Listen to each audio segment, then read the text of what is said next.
Hello students, BA second year history के paper first में मैं डॉक्टर दीपा कौशिक आज शेरशाह के शासन प्रबंध के चैप्टर को आगे बढ़ाते हुए आज उसके दूसरे पार्ट पर चर्चा करते हैं।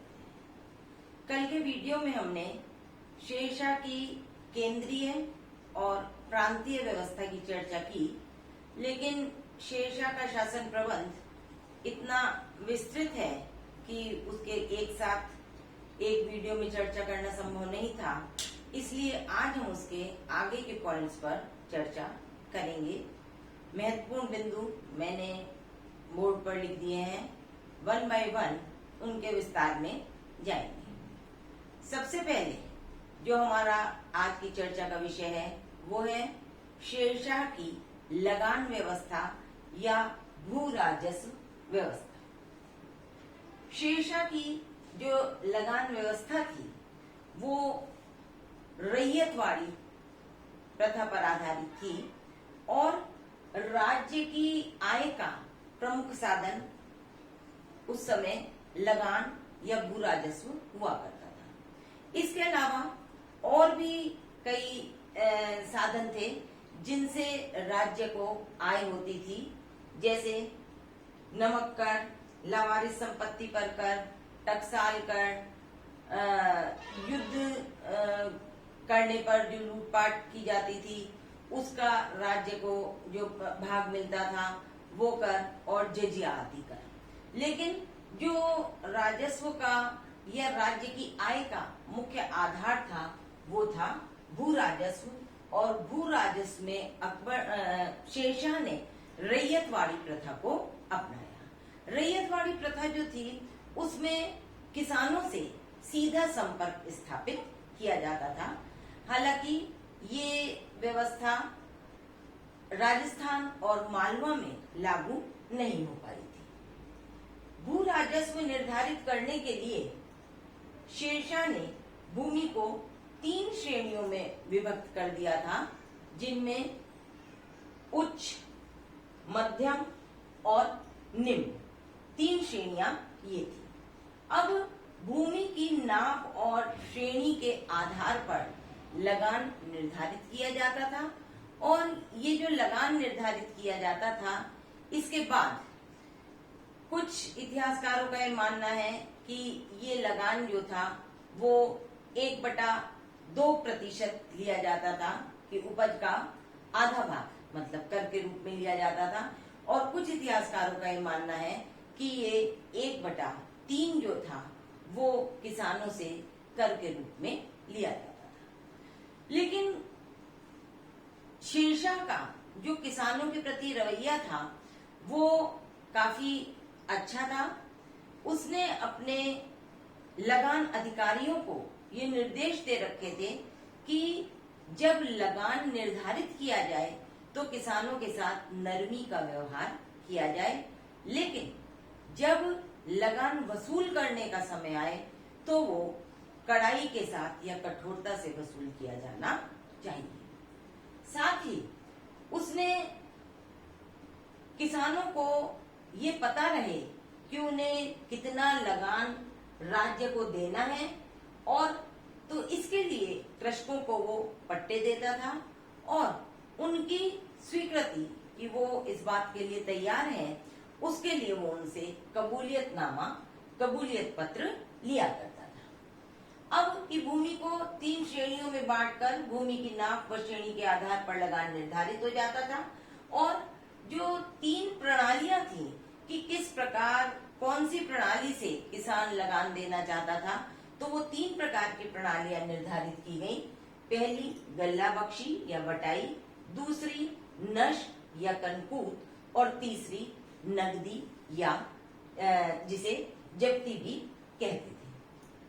गल्ला बख्शी में किसान की फसल के आधार पर, औसत आधार पर कर निर्धारित कर दिया जाता था, और नगदी जो थी उसमें ये जो फसल हुआ करती थी उसे अनुमान के आधार पर 3 वर्ष या उससे अधिक के समय में प्रति बीघा के हिसाब से निर्धारित कर दिया जाता था कर, फिर चाहे उस पर फसल उतनी हो अथवा नहीं हो। जो सरकार हुआ करती थी वो नकदी के रूप में लगान लेना चाहती थी, लेकिन कृषक जो हुआ करता था वो गल्ला बख्शी या बटाई के रूप में लगान देने अधिक अच्छा समझता था। अब कि ये जो लगान निर्धारित किया जाता था कि 1/3 देना है या 1/2 देना है, इसके अतिरिक्त कृषकों पर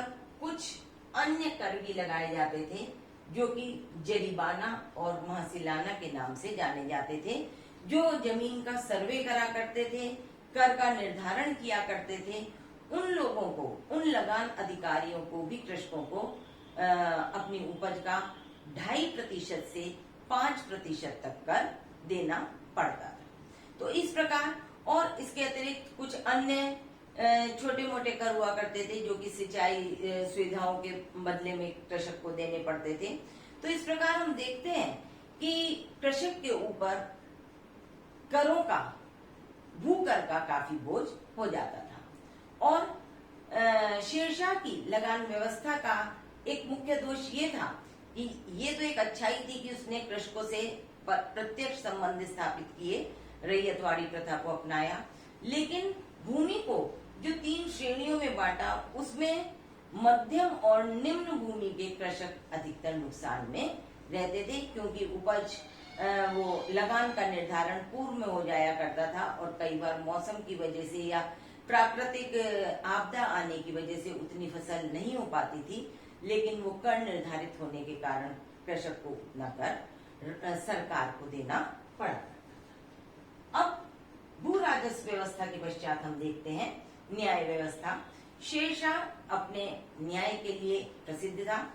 प्रत्येक बुधवार को वो अपनी अदालत लगाया करता था, जिसमें कि लोगों की फरियादों को सुना जाता था। और ये कहा जाता है कि शेरशाह का जो न्याय करने का तरीका था, उसमें वो अपने संबंधियों, रिश्तेदारों, अमीरों, निम्न श्रेणी के लोगों, गरीबों, सबके साथ एक सा व्यवहार करता था। और साथ ही जो दंड का अपराध के अनुरूप निर्धारण किया जाता था, और उसमें छोटे से दंड से लेकर क्या कहते हैं, मृत्यु दंड, सूली, जुर्माना, इस तरह के दंड दिए जाते थे। तो उसकी व्यवस्था के हिसाब से लोग जो थे उसके न्याय को पसंद करते थे। और शेरशाह के नीचे काजी जो होता था वो न्याय विभाग का प्रमुख माना जाता था। पुलिस प्रशासन की बात करते हैं तो शेरशाह ने पुलिस प्रशासन का कार्य स्थानीय आधार पर निर्धारित कर रखा था। स्थानीय उत्तरदायित्व लोगों को सौंप रखा था कि सेना ही पुलिस का कार्य करा करती थी। जैसे सरकारें हुआ करती थी, परगने, जिले, उनमें जो भी सैन्य अधिकारी होते हैं वो शांति व्यवस्था बनाए रखने के लिए जिम्मेदार थे। और शेरशाह की न्याय व्यवस्था के बारे में और कि अपराधों में, कि पुलिस प्रशासन के होते हुए अपराधों में जो कमी आई, उसके लिए कहा जाता है कि शेरशाह के समय में एक वृद्धा भी अपने सिर पर आभूषणों की गठरी लेकर आराम से रात्रि में भी यात्रा कर सकती थी। और उसकी न्याय व्यवस्था के अंतर्गत जो दंड देने का तरीका था, उसके परिणाम स्वरूप ये कहा जाता है कि चोर और लुटेरे भी जो थे वो चोरी करने से डरते थे, और व्यापारी भी रात में बेधड़क धन को लेकर यात्रा कर सकता था। जहां तक शेरशाह की मुद्रा व्यवस्था का संबंध है, कि शेरशाह ने नवीन मुद्रा ढालने की नीति अपनाई और उसने पुराने और घिसे सिक्कों के स्थान पर सोने, चांदी और तांबे के जीतर जारी करे। चांदी का जो रुपया होता था उसका वजन लगभग 180 ग्राम होता था, और जिसमें 175 ग्राम के करीब शुद्ध चांदी होती थी। सोने के सिक्के का वजन 166.4 ग्राम और 168.5 ग्राम हुआ करता था। और ये जो सिक्के हुआ करते थे, इसके लिए बाकायदा सरकार द्वारा टकसाल बनाई जाती थी। टकसाल में ये सिक्के ढाले जाते थे और उन सिक्कों पर शेरशाह सूरी का चित्र और साथ ही साथ उसके राज्य के चिन्ह भी अंकित किए जाते थे और उन पर अरबी या देवनागरी लिपि में लिखा जाता था। चांदी और सोने के सिक्कों के अलावा तांबे के जीतल भी उसके समय में जारी किए गए। स्मिथ महोदय का यह मानना है कि शेरशाह ने जिस मुद्रा व्यवस्था की स्थापना की वो आगे चलकर ब्रिटिश मुद्रा व्यवस्था का आधार बनी। सड़कें और सराय, इस प्रकार के कार्यों को करते हुए उसने लोगों के हितार्थ बहुत से कार्य किए, जिसमें कि बहुत सी सड़कों की उसने मरम्मत कराई और कुछ नई सड़कों का निर्माण भी कराया। उसके द्वारा बनाई गई ग्रैंड ट्रंक रोड अभी तक यातायात का एक प्रमुख मार्ग बनी हुई है। उसके द्वारा मुख्य रूप से 4 सड़कों का निर्माण कराया गया। पहली जो थी वो बंगाल में सोनार गांव से आगरा, दिल्ली, लाहौर, पंजाब में अटक तक जाती थी। इस मार्ग को सड़के आजम का नाम भी दिया जाता है और यही ग्रैंड ट्रंक रोड के नाम से जानी गई। दूसरी सड़क जो थी वो आगरा से बुरहानपुर तक जाती थी। तीसरी आगरा से जोधपुर और चित्तौड़ तक जाती थी और चौथी लाहौर से मुल्तान तक जाती थी। इसके अतिरिक्त इन सड़कों के अलावा उसने बहुत सी सरायों का निर्माण भी कराया। लगभग 1700 सराय उसके समय में बनाई गई और इन सड़कों के किनारे लोगों के छाया देने के लिए और उनके रहने की व्यवस्था करने के लिए छाया के लिए छायादार वृक्ष लगवाए और उनके रुकने की व्यवस्था के लिए उसने स्थान स्थान पर सराय बनवाई। वहां पर व्यापारी, डाककर्मी और अन्य कोई भी व्यक्ति जो था आराम से रह सकता था। हिंदू और मुसलमानों के लिए अलग अलग प्रकार की अलग सरायों में रहने की व्यवस्था की गई। तो इस प्रकार कि उसने सड़कों और सरायों के माध्यम से, ये कहा जाता है कि उसके द्वारा जो सराय स्थापित की गई वो उसके साम्राज्य के शरीर की एक प्रकार से धमनियां थी। वो इतनी अधिक कारगर सिद्ध हुई कि लोगों को उनसे बहुत अधिक आराम मिलता था। नेक्स्ट, गुप्तचर और सूचना विभाग। शेरशाह का जो गुप्तचर विभाग था वो समय समय पर साधारण वेश में लोगों के मध्य घूमकर सूचनाएं एकत्र करता था। इसके लिए उसने कुछ बरीद वगैरह भी रखे और ये जो गुप्तचर हुआ करते थे ये उसके अधिकारियों के साथ एक एक गुप्तचर रहा करता था, जो कि स्थान स्थान पर घूमकर वहां की व्यवस्था, वहां के अपराधों, वहां की कार्यविधि, इन सब चीजों का निरीक्षण किया करते थे और यदि किसी प्रकार की कोई अप्रिय घटना घटित होने वाली होती थी तो उसकी सूचना पूर्व में ही शेरशाह सूरी को दे दिया करते थे। धार्मिक नीति के संबंध में कुछ इतिहासकारों का यह मानना है कि शेरशाह एक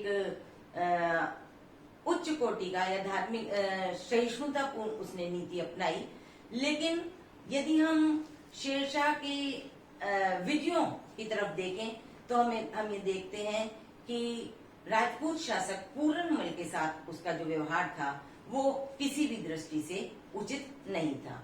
तो इस प्रकार की वो ऐसा अफगान शासक था जिसने कि पूर्ववर्ती अफगानों के तरह बहुत हिंदुओं के साथ बहुत कटु व्यवहार नहीं किया, लेकिन आगे आने वाले समय में अकबर ने राजपूतों के प्रति जो उदार नीति अपनाई उसका भी उसने पालन नहीं किया।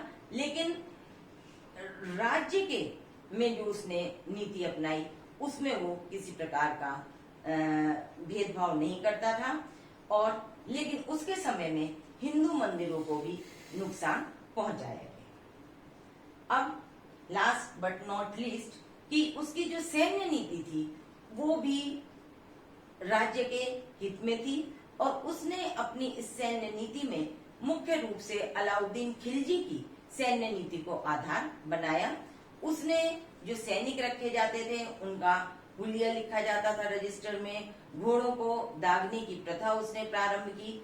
उसकी सेना में घुड़सवारों की संख्या लगभग 1.5 लाख के करीब थी।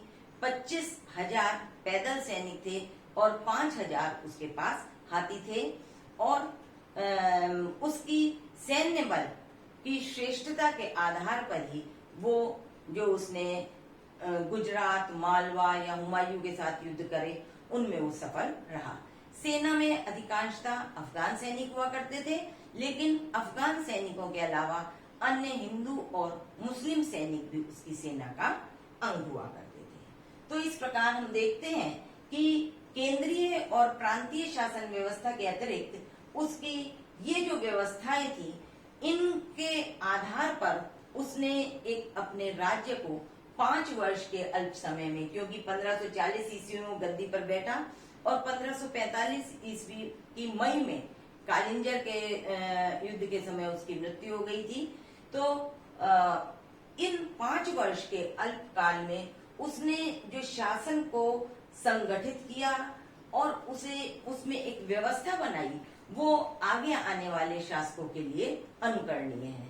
बाबर अपने 4 वर्ष के अल्प शासन काल में शासन की दृष्टि से कोई विशेष उल्लेखनीय कार्य नहीं कर पाया, लेकिन इस हिसाब से यदि हम इस अफगान शासक शेरशाह सूरी को देखते हैं तो वास्तव में उसके द्वारा स्थापित की गई व्यवस्थाएं और पद्धतियां जो थी वो अकबर के लिए सहयोगी सिद्ध हुई और आगे चलकर इनमें से बहुत सी नीतियों को अपना आधार बनाकर अन्य मुगल शासकों ने अपने शासन को कार्य रूप प्रदान किया।